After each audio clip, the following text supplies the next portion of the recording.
Hello and welcome to little previews of big bike races. I'm the little guy Matt. We're brought to you by the Wide Angle Podium Network, the biggest little podcast network out there. Now, today we're here to talk about Strada Bianche, restarting the World Tour on August 1st. Now, if you'd fallen asleep in March sometime, you'd be a little confused and a little not confused. You'd wake up now, you'd say, how did I sleep so long? But also, the same race you expected to be happening would be happening. So we're starting right where we left off. Now, the race will be pretty much the same as in other years, except for the fact that we don't have any idea where anyone's form is, and it's August, so it's going to be considerably hotter in Siena. 184K for the men, 136 for the women, still 11 sectors of gravel, making this basically Gravel World Championship territory.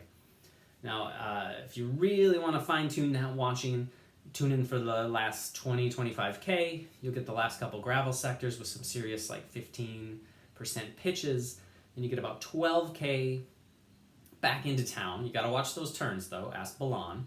And then you get some 9%, then some 15% ramps as they head back into Siena and finish in the Piazza del Campo. So, it's one of the most beautiful races. Every gravel race should end in a medieval town. So, who's going to be on that podium? This is a little difficult because I got nothing to go on really this time other than what's in my heart. So I'm going to say 5th place, Vincenzo Nibali. I think he wanted this early in the year. I think he still wants it, but I think it's going to take a little time to get him up to speed. But he was riding well a couple months ago. 4th place, GVA. He's always there. You just can't go wrong with GVA. Now, 3rd place, it's a little tough here, but I'm going to say Julian Alaphilippe. There he is. Now, I think he's actually secretly going for that Tour podium this year, so maybe holding off on peak form, even though he's the defending champion. Now, 2nd place, I'm going to go with our buddy Wout van Aert. I'm going to say that's his hair, though it looks more like Wiggins' hair. I know.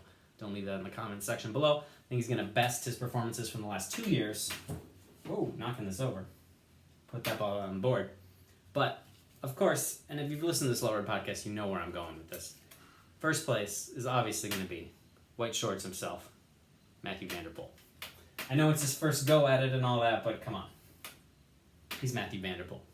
Now, of course, there's going to be a few riders that surprise us, and to figure out who surprises us, we're going to have to go to the patented Slow Ride podcast clown machine here. It's actually a supercomputer, even though it's got Super Rookie here, it's got Spencer K2 over here, it's got me on it here. Now, the crank doesn't work anymore because we put a computer in there, we got a USB port, uploaded all the Slow Ride podcast episodes ever into here, so let's see who it will pick as the surprise rider of the day. Oh, well, just a Danish flag, so I guess it's hedging its bet, and it's going to go with, I guess Valgren or, Fuslang or something. Well, maybe you'll have more fine-tuned info next time when we come back for a preview of Milan-Torino and then Milan-San Remo coming up in the next week, as we basically have racing almost every day from here on out. So thanks for joining me on little previews of big bike racing.